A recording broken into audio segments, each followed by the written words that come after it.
అంబేద్కర్ ఆలోచన విధానాలతో ప్రతి ఒక్కరూ ముందుకు సాగాలని ఆందోళ్ ఎమ్మెల్యే చంటి క్రాంతికిరణ్ అన్నారు. ఆయన బాటలో నడుస్తూ ఓ వెలుగు వెలగాలని తెలిపారు. సంగారెడ్డి జిల్లా పుల్కల్ మండలం చక్రియల్ గ్రామంలో ఎమ్మెల్యే క్రాంతికిరణ్ అంబేద్కర్ విగ్రహావిష్కరణలో పాల్గొన్నారు. స్థానిక దళిత సంఘాలు బహుజన నాయకులతో కలిసి ఎమ్మెల్యే క్రాంతికిరణ్ అంబేద్కర్ విగ్రహాన్ని ఆవిష్కరించారు. ఈ సందర్భంగా ఎమ్మెల్యే క్రాంతికిరణ్ మాట్లాడుతూ అంబేద్కర్ ఆశయాలకు అనుగుణంగా ప్రతి ఒక్కరూ కృషి చేయాలని అన్నారు. అంబేద్కర్ రాసిన రాజ్యాంగ విధానమే బాబాసాహెబ్కు ఉన్న ఆలోచన విధానమని తెలిపారు. అంబేద్కర్ గురించి ప్రతి ఒక్కరూ తెలుసుకునేలా ఆయన రాసిన పుస్తకాలను చదవాలని ఎమ్మెల్యే క్రాంతికిరణ్ యువకులకు పిలుపునిచ్చారు.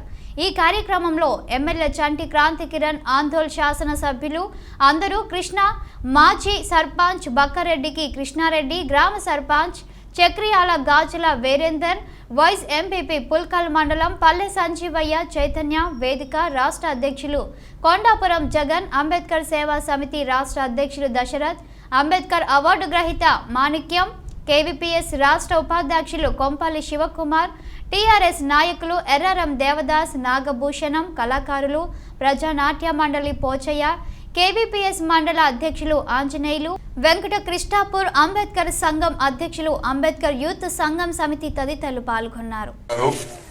అంబేద్కర్ అవార్డు గ్రహీత దశరథ్ గారు, జై భారత్ పోరాట సమితి కార్యదర్శి ఇన్నయ్య గారు, అట్లాగే కేవీపీఎస్ రాష్ట్ర ఉపాధ్యక్షులు మాణిక్యం గారు, మార్కెటింగ్ కమిటీ డైరెక్టర్ శ్రీహరి గారు, అట్లాగే తమ్ముడు ఫ్రెండ్స్ యూత్ అసోసియేషన్ వ్యవస్థాపకులు తిగల మోహన్ గారు, అందెల మొగలయ్య గారు, సర్పంచులు విష్ణయ్య గారు, అట్లాగే మానయ్య గారు, ఇంకా కార్పొరేషన్ సభ్యుడు అలీం గారికి, దుర్గయ్య గారికి, అట్లాగే ఈనాడు ఈ గ్రామంలో అంబేద్కర్ విగ్రహావిష్కరణ ఈ గ్రామంలో ఈ కార్యక్రమానికి హాజరైన పెద్దలందరికీ, అమ్మలందరికీ, అక్కలందరికీ నమస్కారాలు. అట్లాగే ఈ విగ్రహావిష్కరణకు హాజరైన వివిధ గ్రామాల సర్పంచ్లకు కూడా, ఈ వేదిక మీద ఉన్న ఇతర మిత్రులందరికీ కూడా నేను జైబీలు తెలియజేసుకుంటూ, మనందరం కూడా అంబేద్కర్ ను తలుచుకున్నా, అంబేద్కర్ విగ్రహాన్ని చూసినా కూడా మనందరిలో ఒక వెలుగు అనేది మన జీవితాల్లో, మన మెదడులో కూడా ఒక వెలుగు అనేది వెలుగుతుంది. ముఖ్యంగా అంబేద్కర్ గురించి చదువుకున్న వాళ్ళలో అంబేద్కర్ జీవితాన్ని, ఎందుకంటే ఇంతకుముందు చాలా మంది మిత్రులు కొన్ని స్లోగన్స్ ఇవ్వడం జరిగింది. మేమందరం కొనసాగిస్తామని చెప్పి ప్రతి ఒక్కరం ముందు చెప్పేదే అంబేద్కర్ గారి ఆలోచన విధానం. అంటే అంబేద్కర్ గారి ఆలోచన ఏంది, అసలు అంబేద్కర్ ఏం ఆలోచించిండు అనేదే అంబేద్కర్ ఆలోచన. అంటే అంబేద్కర్ ఆలోచన, అంబేద్కర్ గారు రాసిన సందర్భాల్లో విభేదించిండు ఆ అంశాలపై ఆయనకున్న అవగాహనే ఆయన ఆలోచన విధానం అని చెప్పి మనం తెలుసుకోవాల్సిన బాధ్యత, అవసరం మనందరికీ ఉంది. అయితే అవందరికీ కూడా, ప్రతి ఒక్కరికి కూడా వాటన్నింటినీ ప్రచారం చేయాల్సిన బాధ్యత, ఎవరైతే అంబేద్కర్ గురించి చదువుకున్నామో, అంబేద్కర్ గురించి మనందరం కూడా చదువుకున్న వాళ్ళు ప్రతి ఒక్కరు కూడా కనీసం పెద్ద అంబేద్కర్ మీద రాసిన పెద్ద పుస్తకాలు చదువుకోకపోయినా అంబేద్కర్ గురించి పాఠ్య పుస్తకాల్లో ప్రతి ఒక్కరికి కూడా ఉంటుంది. అట్లాంటి అంబేద్కర్ ని మనందరం చదివితేనే ముందుగా మనం అంబేద్కర్ ఆలోచన విధానాన్ని మనం కొనసాగించగలుగుతాం, అర్థం చేసుకోగలుగుతాం. ఇంకొకటి, అందరూ ఏమనుకుంటాం, అంబేద్కర్ ఏం చెప్పిండు, దళితులందరినీ ఐక్యం కావాలని చెప్పిండు, అస్పృశ్యత పోవాలని చెప్పిండు, అండరానితనం పోవాలని చెప్పిండు అని చెప్పి మనం చెప్తుంటాం. కానీ మనం ఏం చేస్తాం, దళితులంటే చివరికి ఏమనుకుంటాం, దళితులంటే ఓన్లీ మాలా మాదిగ అని చెప్పి మనం అనుకుంటాం. మాలా మాదిగాలు, దాంట్లో రూపకాలు మాత్రమే దళితులు అని చెప్పి మనం అనుకుంటాం. కానీ అంబేద్కర్ అట్లా చెప్పలేడు. ఎవరైతే సమాజం నుంచి వెలివేయబడ్డారో, ఎవరైతే సమాజం నుంచి దూరంగా ఉండబడుతుందో వాళ్ళందరూ కూడా దళితులు అని చెప్పి అంబేద్కర్ అంటారు. అంతేకాదు, ఎవరైతే అగ్రకులాల్లో మహిళలు ఉంటారో, అగ్రకులాల్లో ఉన్న మహిళలు కూడా అంటరానితనంగా చూస్తారు, అంటే వాళ్ళ పట్ల చిన్నచూపు చూస్తారు, వాళ్ళు కూడా దళితులు అని చెప్పి అంబేద్కర్ అంటారు. అంటే ఎవరైతే చిన్న చూపు చూసుకుంటారో, ఎవరైతే నిర్లక్ష్యానికి గురవుతారో వాళ్ళందరూ కూడా దళితుల కిందికి వస్తారు అని చెప్పి అంబేద్కర్ అంటారు. అట్లాంటి అంబేద్కర్ ని మనందరము మనం ఇక్కడికే పరిమితం చేసుకున్నాం. ఈ దళిత వాడలకే మనం పరిమితం చేసుకున్నాం. అంబేద్కర్ అంటే మాధవుడు అని కూడా అంటాడు, మాదిగడు అంటాడు, లేదు మా మాల మాదలకే ఉంటాడని చెప్పాడు అంటాడు. కాదు, అంబేద్కర్ భారతదేశానికే దిక్సూచి. ఈ భారతదేశంలో ఉన్న పేదరికం, భారతదేశంలో ఉన్న అసమానతలు, భారతదేశంలో ఉన్న ఆకలి, ఇవన్నీ ఎట్లా పోవాలి అని చెప్పి ఈ ప్రపంచానికి, భారతదేశానికి రాసిన వాడు అంబేద్కర్ మనం అట్లా గుర్తించాల్సిన అవసరం మనకు ఉంటుంది. అంతే తప్పించి అంబేద్కర్ ఏదో మావాడనో, అంబేద్కర్ మీవాడనో కాదు. ఈ అంబేద్కర్ అనే వాడు ఈ భారతదేశ ప్రజల సొత్తు. ఈ భారతదేశంలో కాదు, ప్రపంచంలోనే అత్యంత మేధ సంపత్తి కలిగిన వ్యక్తి. భారతదేశంలో ఉన్న ప్రజల స్థితిగతులను అంబేద్కర్ చెప్పేట వరకు ఈ ప్రపంచానికి తెలియని పరిస్థితి అప్పటి వరకు ఉండేది. ఆయన కష్టపడి ఆయన అంటరాన్ని జీవితాన్ని అనుభవించి, మీరందరూ చాలా మంది ఇక్కడ ఉన్న వాళ్ళందరూ కూడా నాకు తెలిసి అందరు ఇక్కడ కూర్చున్న వాళ్ళందరూ కూడా ఎస్సీలో ఉండి ఉంటారు. మనం ఇప్పుడు బీసీలను కలుపుకోం, బీసీలో ఎస్సీలు కలుపుకోరు, ఇంకో కులపోడు కలుపుకోరు. అంటే అంబేద్కర్ ఏం చెప్తారు? కుల నిర్మూలన జరుగుతూనే ఈ సమాజంలో అసమానతలు పోతాయి అని చెప్పి అంటారు. మనం ఇంకా కుల నిర్మూలన జరగకపోగా నేను ఈడు మా కులపోడు అని చెప్పి అనుకుంటాం తప్పించి అందరు కలిసిపోవాలని చెప్పి అనుకుంటున్న పరిస్థితి ఇంకా రాలేదు. అంటే మనలో ఇంకా చైతన్యం రాలేదని అర్థం. మనం ఇంకా అంబేద్కర్ ను సరిగ్గా అర్థం చేసుకోవడంలో మన వైపు నుంచి ఇంకా వైఫల్యం ఉంది. పారదోరాలి అని చెప్పిన వ్యక్తి అంబేద్కర్ గారు. అట్లాంటి అంబేద్కర్ ని మనందరం కూడా ఆచరించాలి, ఇంకా అందరినీ కూడా ఎడ్యుకేట్ చేయాలి. ఒకటి గుర్తుపెట్టుకోండి, అంబేద్కర్ ఎప్పుడు కూడా ఏమైంది, మిగతా వాళ్ళు నిజంగా మీ వాడే కదని చెప్పి మిగతా కూడా మనతో రాదు. అందుకే దయచేసి ఏంటంటే అంబేద్కర్ అనేవాడు మహిళలకు హక్కులు ఇచ్చిండు. మహిళలకు మాకు కనీసం ఏ మహిళకి హక్కులు లేకుండే, సమానత్వం లేకుండే మహిళని సమానంగా చూస్తారా? మీరు ఎవరైనా సమానంగా చూస్తారా? పెద్ద మనిషి చూస్తావా? నాతో పాటు ఆమె అంటావా? అనవు. నువ్వు వారికి ఎందుకు వస్తావు? ఉండు అంటావు నువ్వు. కానీ అంబేద్కర్ ఏం చెప్పిండు? పురుషులతో సమానంగా మహిళలు అని చెప్పిండు. అట్లాగే సేమ్ అదే మహిళ, ఆ మహిళలే వేరే కులంలో ఉన్న వాళ్ళు కూడా ఇట్లాంటి వివక్ష గురవుతారు కూడా. కనుక వాళ్ళు కూడా మన వాళ్ళు దళితులే, దళిత కోవ కిందకి వస్తారన్నారు. అట్లాంటి గొప్ప మనిషి. బీసీలకు రిజర్వేషన్ ఉండాలని చెప్పి పాత రాజ్యాంగంలో పొందుపరిచేది కూడా ఎవరు? అంబేద్కర్ గారు కదా. బీసీలో కూడా అగ్ర కులాలు కూడా పేదలు అని చెప్పారు. కానీ అక్కడ కులాల వ్యవస్థ ఉండొద్దని చెప్పిండు ఆయన. సో ఈ పేదలకు మనం ఆదుకోవాలి, అన్ని కులాలు ఉండాలి కూడా చెప్పింది మన అంబేద్కర్ గారే. అట్లాంటి అంబేద్కర్ గారిని మనం నెమరేసుకుంటూ ఆయన ఆశయాల్ని కొనసాగించడానికి ఈ రోజు కంకణం కట్టుకున్న చక్రియాల మిత్రులందరికీ కూడా నేను ప్రత్యేకించి అభినందనలు తెలియజేసుకుంటూ రేపు రాబోయే రోజుల్లో, ఎందుకంటే నేను స్థానికుడిని మొట్టమొదటిసారి మీరందరూ కూడా అభిమానంతో గెలిపించుకున్నారు కనుక మీ అందరికీ సమానత్వం ఏదైతే ఉన్నదో అంబేద్కర్ ఆలోచన విధానం నుంచి మేము కూడా అంబేద్కర్ ఆలోచన విధానాన్ని కొనసాగించాలని ప్రగాఢంగా గట్టిగా నమ్మే వ్యక్తిని కనుక అందరికీ కూడా అన్ని రకాలుగా అభివృద్ధి పదంలోకి తీసుకుపోవడానికి ప్రయత్నం చేస్తామని చెప్పి నేను మీ అందరికీ తెలియజేసుకుంటూ, ఇంకా ఈ మధ్య కాలంలోనే మన దళితుల్లో ఒక మార్పును తీసుకొచ్చి వాళ్ళు ఆర్థికంగా ముందుకు తీసుకుపోయే దళిత బంధు పథకాన్ని ముఖ్యమంత్రి గారు తీసుకొచ్చారని చెప్పి నేను మీ అందరికీ కూడా గర్వంగా ప్రకటిస్తూ, మీ అందరు చెప్పినట్లు అందరు ఏమంటారు, ఇదేదో హుజురాబాద్ కోసం వచ్చిందో ఇంకా దాకా వచ్చిందో అంటారు. నేను చెప్తున్నాం కదా, హుజురాబాద్ మీటింగు మొన్న అసెంబ్లీ అప్పుడు లేదు కదా, పోయిన అసెంబ్లీ అప్పుడు లేదు కదా హుజురాబాద్ ఎలక్షన్. అప్పుడే సార్ 1200 కోట్లను పెట్టిండు దానికోసం, దళిత బంధు కోసం. దళిత బంధు అనేది 2 సంవత్సరాలుగా మేమందరం కూడా ఎమ్మెల్యేలందరం కూడా కూర్చొని మాట్లాడుతూ ఏం చేయాలి అనేది మేమందరం ఆలోచించుకుంటున్నాం. దళిత బంధు అంటే ఒక 10 లక్షలు ఇచ్చి వదిలిపెట్టడం కాదు, దాని లక్ష్యాలు చాలా ఉన్నాయి. ఏదో ఏం తెలియకుండానే కేసీఆర్ సార్ దాన్ని అమలు చేసినాం కాదు. దళిత బంధు అంటే అన్ని రకాలుగా ఎవరైతే దళిత మహిళల్లో, దళిత రైతుల్లో, దళిత విద్యార్థుల్లో, దళిత యువకుల్లో, దళితులు ఉద్యోగాలు కావాలనుకున్న వాళ్ళతో, దళితులు ఎవరైతే పారిశ్రామికవేత్తలు కానీ ఇంకా బిజినెస్ చేద్దాం అనుకుంటారో అట్లాంటి వారికి అందరికీ ఉపయోగపడే ఒక మంచి పథకం. అది 10 లక్షలతోనే కాదు, నీకు ఆత్మగౌరవం ఉంటుంది. అంతేకాదు ఇంకా నీకు ఎవరైతే వ్యాపారం చేయాలనుకుంటారో వాళ్ళకు అనుగుణమైన విధానాలు ఉంటాయి. అవన్నీ కూడా చేయడానికి మనందరూ ప్రభుత్వం ముందుకు వస్తుంది కనుక తప్పకుండా దళిత బంధు మనందరికీ వస్తుంది.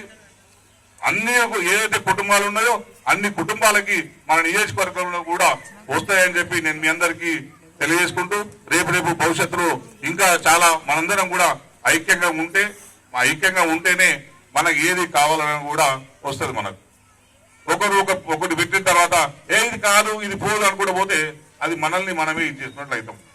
ఒకరు పెట్టిన తర్వాత ఇది ఎందుకు కాలేదు అని అడగాలి, ఇది నాకు కావాలి అని మనం నిలదీయాలి. అప్పుడు నిజంగా ఇది ప్రజలందరికీ ఉపయోగకరంగా ఉంటుందని చెప్పి నేను తెలియజేసుకుంటూ, ఇంకా ఏంటంటే మన అసెంబ్లీలో బహుశా మీరందరూ కూడా టీవీలు ఉన్న వాళ్ళు సార్ మాట్లాడింది వినుంటారు. ఎక్కడైనా కూడా ఒక పథకం పెట్టే ముందు దానికి సంబంధించిన సాధ్యాసాధ్యాలు ఎట్లుంటాయి అనేది ఒక ప్రాక్టికల్ గా దాన్ని చేయడం ప్రయత్నం చేస్తాం. ఒక ఇంట్లో, ఎందుకంటే మీ అందరూ కూడా చాలా మందికి నాకు ఫోన్ చేసి మనోళ్ళు చెప్తారు, మన ఇమ్మాయని అన్నాడు, అన్న దళిత మంది మనకు వస్తుందా అన్న అని. అంటే చదువుకున్న వాళ్ళకే డౌట్లు ఉన్నాయి. నేను అదే చెప్తున్నా, ఎందుకంటే ఎవరైతే చాలా పేదలు ఉన్నారో, ఎవరైతే భూమి లేని వాళ్ళు ఉన్నారో మొట్టమొదటిగా వచ్చేది వాళ్ళకు వస్తుంది. భూమి లేని వాళ్ళకు మొట్టమొదటిగా వస్తుంది. ఆ తర్వాత ఇంకా ఎవరు ఆ తర్వాత పేదరికంలో ఉంటారో వాళ్ళకు వస్తుంది. ఇంకా చాలా సందర్భాలు ఇప్పుడు మనం చూస్తున్నాం కదా. ఇప్పుడు ఇద్దరు పిల్లలు ఉంటారు, పెళ్లి మన సార్ అసెంబ్లీ చెప్పిండు, ఇద్దరు పిల్లలు ఉన్నారంటే పెళ్లి చేసుకొని బయటకు పోయారు. ఇంట్లో అమ్మ అబ్బా ఇద్దరే ఉంటారు, అయ్యా అమ్మ ఇద్దరే ఉంటారు. మరి మా అంబేద్కర్ ఐడియాలజీని ముందుకు తీసుకుపోవాలని కోరుకుంటున్నారు. ఎవరైతే ఊరూరా అంబేద్కర్ ను ఆవిష్కరించుకోవాలి, ఆ ఊరూరా ప్రతి గ్రామంలో ప్రతి ఇంట్లో అంబేద్కర్ ఆలోచన విధానం పోవాలని అనుకుంటారు. మనం ఫస్ట్ అంబేద్కర్ ను అర్థం చేసుకోవాలి. అంబేద్కర్ ను అర్థం చేసుకుంటేనే ఈ సమస్త సమస్యలకు పరిష్కారం దొరుకుతుంది. అంబేద్కర్ ఏమంటాడు, నీకు అజ్ఞానం నీ వెనుకబాటుకు మూలం అంటారు. అజ్ఞానం ఎందుకు వచ్చింది? నీవు చదువుకోకపోవడం మూలంగా నీకు అజ్ఞానం వచ్చింది. నువ్వు ఎందుకు చదువుకోలేవు? పేదరికంలో ఉండడం వల్ల చదువుకోలేవు. నీకు పేదరికం ఎందుకు వచ్చింది? నీకు తిండి లేకపోవడం వల్ల పేదరికం వచ్చింది. మనకి తిండి ఎట్లా దొరకాలి? తిండి ఎట్లా దొరకాలి అనేది ప్రభుత్వాలు ఆలోచించాలి. అప్పుడు నువ్వు తిండి కావాలి, నీకు జ్ఞానం కావాలి, నీకు చదువుకుని పేదరికం పోవాలి. ఇవన్నీ వస్తేనే నీకు తెలివి వస్తుందని చెప్పి అంబేద్కర్ చెప్పడం జరిగింది. ఇవన్నీ కల్పించాల్సిన బాధ్యత ప్రభుత్వాలకు ఉంటుంది, మన ప్రభుత్వాలకు ఉంటుంది. నేను అదే చెప్తాను, అంబేద్కర్ ఇంత చెప్పారు, ఇంత నిజంగా అంబేద్కర్ ఆలోచన ఇచ్చిన తర్వాత మా స్వాతంత్రం వచ్చి 70 ఏళ్ళు వచ్చింది. నేను ప్రచారం పోయినప్పుడు నేను చాలా సందర్భాల్లో నేను బహుశా ఈ ఊర్లో కూడా ఒక దగ్గర ఒక ముస్లామే నన్ను అక్కడ, ఈ ఊర్లో కాదు ఇంకొక ఊర్లో అక్కడ మూల గుంజుకపోయి, ఈ ఇంట్లో నువ్వు ఉంటావా, ఈ గుడిసెలు నువ్వు ఉంటావా అని. అంటే స్వాతంత్రం వచ్చి 70 ఏళ్ళు అయింది కదా, మీరు పాలించింది మీరు కదా, మరి ఏమే ఇల్లు లేకపోయా, మోరు లేకపోయా, గుడిసె బిల్లే అంత ప్రభుత్వాల గవర్నమెంట్. అంటే ఇద్దరు పిల్లలు పెళ్ళైపోయి బయటకు పోయినా కూడా ఆ తల్లిదండ్రులకు కూడా అండగా ప్రభుత్వం ఉంటుంది. ఇంకొక అమ్మకు పిల్లలు ఎవరు లేరు, ఒక ఆమెనే ఉన్నది ఇంట్లో. నా పరిస్థితి ఏంటంటే రైతు బంధు ఇస్తుంది అని చెప్పి. అంటే ఇవన్నీ చూసుకున్న తర్వాతనే అన్ని వర్గాల ప్రజలకు వస్తుంది. అందుకే ఎవరు కూడా ఏమి అపనమ్మకం ఉండాల్సిన అవసరం లేదు. ఎవరెవరో ఏదో చెప్పింది రోజు మాట్లాడుకుంటారు, ఎవరు రాజకీయం వాళ్ళకుంటారు, నా రాజకీయం రాజుకుంటారు, వాళ్ళకు ఉంటుంది. అందుకే అయ్యేది కాంది. ఇప్పుడు రైతు బంధు ఇస్తాడు సార్, ఇస్తాడు కేసీఆర్ సార్, పెన్షన్ నెల వస్తారు కదా. నువ్వు అన్ని నువ్వు నెల కాగానే నువ్వు 6 నెలలు కాగానే రైతు బంధు పడబట్టే, పెన్షన్ పడబట్టే, కళ్యాణ లక్ష్మి చెక్కుల పైసలు రాబట్టే, ఇక ఇస్తానే అన్నీ వస్తున్నాయి కదా. కానీ వీళ్ళకి ఏంటంటే వాళ్ళకి ఆలోచనలు రావు. నేను పార్టీ పేరు చెప్పాను, వాళ్ళకేమో ఆలోచనలు రావు. ఆలోచన వచ్చిన దాన్ని అట్లెందుకైతే ఇట్లా అంటారు. ఇప్పుడు ఎట్లా అనేది ఆలోచన వచ్చినా తెలుస్తుంది కదా. నీకైతే ఆలోచన లేకపోయా, ఇది పెట్టాలని సోయ లేకపోయా మీకు ఇన్ని సంవత్సరాలుగా. ఇప్పుడు పెట్టింది కనుక టీఆర్ఎస్ ప్రభుత్వమే, కేసీఆర్ గారే తీస్తారు. తప్పకుండా ఇదంతా మన దళితుల జీవితాల్లో వెలుగుపై ప్రయత్నం చేస్తారని చెప్పి నేను మీ అందరికీ తెలియజేసుకుంటూ, ఇన్ని సంవత్సరాలు ఒకటే మనం గుర్తుపెట్టుకోవాలి, ఇన్ని సంవత్సరాల కాలంలో 74 సంవత్సరాల కాలంలో స్వాతంత్రం వచ్చిన సమయంలో, ఈ సమయంలో ఇంకా మనం వెనుకబడి ఉన్నామంటే దానికి కారణం ఎవరు అనేది కూడా మనం ప్రభుత్వం ప్రశ్నించుకోవాలి. ఎవరు దానికి కారణం? ఏ ప్రభుత్వం కారణం? ఈ 7 ఏళ్ల టీఆర్ఎస్ ప్రభుత్వమా, లేకుండా అంతకుముందున్న 70 సంవత్సరాల TRS Congress party, BJP, TDP ప్రభుత్వాల? అంటే ప్రభుత్వాలకు దళితుల్ని అభివృద్ధి చేయాలి అనే ఒక కాంక్ష, ఒక ఆలోచన ఉంటే తప్పకుండా అవుతారు. కానీ నేను వాళ్ళని ఓట్లైనా వాడుకోవాలి అని అనుకుంటే వాళ్ళ విషయం కాదు. ఇన్ని సంవత్సరాలు అదే జరిగింది. ఇప్పుడు మనం చేసి చూపెడదాం, మీ అందరికి పార్టీలు చేసి చూపెడదాం. ఎలక్షన్ వరకు ఎంతో కొంత వరకు మనం కొంతమందికైనా ఇప్పించి చూపెట్టుకుందాం. అవన్నీ చూపెట్టుకొని ఎస్ నిజంగా మేమందరం కూడా అభివృద్ధి పనులు ముందుకు వస్తామని చెప్పి చెప్తారని చెప్పి నేను మీ అందరికీ తెలియజేసుకుంటూ, ఆ తమ్ముళ్ళందరికీ కూడా మీరు ఇనిషియేటివ్ తీసుకున్నందుకు, మీరు ఇనిషియేటివ్ తీసుకున్నందుకంటే కూడా నిజంగా చక్రియ గ్రామ ప్రజలందరూ కూడా నేను మనస్ఫూర్తిగా దండాలు పెట్టుకుంటాను. ఎందుకంటే కొన్ని ఊర్లలో అంబేద్కర్ విగ్రహావిష్కరణ పెట్టుకుంటామంటే చాలా రోజులు పెడతారు. కానీ చక్రియాల గ్రామ ప్రజలందరూ కూడా పెద్ద మనసుతోని మా అందరితో, మా దళితులందరితో, దళిత సోదరులతో కలిసి వచ్చి మా సర్పంచ్ గారు, మా వైస్ ప్రెసిడెంట్ గారు, అట్లాగే మా ఉప సర్పంచ్ అమ్మ కూడా చాలా ఓపిక కూర్చొని మేము కూడా అందరితో పాటు ఉంటాం, మా ఊర్లో మీ అందరితో కలిసి ఉంటామని చెప్పి మా అందరికి కూడా వీళ్ళందరికీ కూడా కొండంత అండనిచ్చి మీరందరూ కూడా గ్రామస్తులందరం కూడా మేము ఐక్యంగా ఉన్నామని చెప్పి గ్రామస్తులందరూ ఇచ్చినందుకు నేను గ్రామ పెద్దలందరికీ కూడా నేను మనస్ఫూర్తిగా కృతజ్ఞతలు తెలియజేసుకుంటూ, ఇక్కడ అందరూ కూడా చాలా దాదాపు 2-3 గంటల పాటు ఎవరు కూడా లేకుండా అమ్మలు కూడా, అక్కలు, చెల్లెళ్ళు, పెద్ద మనుషులు అందరూ కూడా కూర్చున్నందుకు మీ అందరికీ ధన్యవాదాలు తెలియజేసుకుంటూ, మా సంజీవన్న అద్భుతమైన పాట పాడు, చిన్నప్పటి చూస్తూనే ఉన్నావు, ఇప్పుడు పాట కూడా పాడుకుంటున్నా, వయసు అయిపోయినాక ధన్యవాదాలు అన్నారు. ఇంకా ఆ స్ఫూర్తి ఇంకా ఆయనలో అట్లా కొనసాగుతుంది. అందరి మిత్రులందరూ కూడా వేదిక మీద ఉన్న మిత్రులందరూ కూడా నేను ధన్యవాదాలు తెలియజేసుకుంటూ, మా అందరం కూడా మన నియోజకవర్గం ప్రజల జీవన విధానాల్లో మార్పు తీసుకొచ్చే ప్రయత్నం తీసుకొద్దాం. అది దళితులు కావచ్చు, మిగతా వాళ్ళు కావచ్చు, అన్ని రకాల ప్రజలు. నేను దళిత జాతి నుంచి వచ్చిన కనుక తప్పకుండా నేను కూడా ప్రధానంగా మన వాళ్ళ వెల్ఫేర్ మీద దృష్టి పెడతానని చెప్పి, ఎవరికి ఎలాంటి ఇబ్బందులు ఉన్నా, మీకు ఎలాంటి ఇబ్బందులు అనిపించినా కూడా నన్ను ఎప్పుడు కూడా మీరు సంప్రదించవచ్చు. నేను దాదాపు వారంలో 5 రోజులు నేను మా ఊర్లోనే ఉంటాను, వారానికి 5 రోజులు మా ఊర్లోనే ఉంటున్నాను కనుక మీరు ఎవరైనా కూడా వచ్చినా కూడా మీకు సాయం చేయడానికి, ఎటువంటి మీ ఇబ్బందులు ఉన్నా కూడా తీర్చడానికి నేను ఎప్పుడు సిద్ధంగా ఉంటానని చెప్పి నేను తెలియజేసుకుంటూ, నాకు ఈ అవకాశం ఇచ్చినందుకు మీ అందరికీ కూడా కృతజ్ఞతలు తెలుస్తుంది. జై తెలంగాణ, జై భీమ్. అంటలే సరిగా జై. 100 ఒక నియోజకవర్గానికి 100 దళిత బంధు ప్రకటించారు. ఒక 100 మంది అన్న మన నియోజకవర్గంలో దగ్గర అనుకుంటే, బహుశా అన్న నాకు అంత తెలియదు, ఐడియా లేదు, దగ్గర అనుకుంటే 150, 175 ఇంకెక్కువ కూడా నాకు తెలియదు. ప్రజలకి, మహిళలకి, పిల్లలకి, యూత్ సభ్యులకు, పత్రికా విలేకరులకు, ప్రతి ఒక్కరికి నాకు జైభీములు చెల్లిస్తున్నాను. ఈరోజు బాబాసాహెబ్ అంబేద్కర్ విగ్రహం చూస్తుంటే ఆయన ఒక నిలువెత్తు నిదర్శనం, జ్ఞానానికి నిలువెత్తు నిదర్శనం. అంటే ఒక జ్ఞానం, ఒక విజ్ఞానం, ఒక నాలెడ్జ్ అని చూస్తుంటేనే మనకు ఒంటి మీద గుగ్గులు పడుస్తుంటాయి. బాబాసాహెబ్ అంబేద్కర్, భారతరత్న బాబాసాహెబ్ అంబేద్కర్ అంటేనే నా ఒంట్లో ఇట్లా గుళ్ళు పడుచుకొస్తూ ఉంటుంది. అంటే ఎంత మహోన్న వ్యక్తి, ఎంత మన మాటలో చెప్పలేము. ఆయన నాలెడ్జ్ ని ఈ ప్రపంచ దేశాలే గుర్తించి ఈరోజు మన ప్రపంచంలో బాబాసాహెబ్ అంబేద్కర్ పుట్టినరోజును, అంటే ఏప్రిల్ 14 నాలెడ్జ్ డేగా ప్రకటించారు.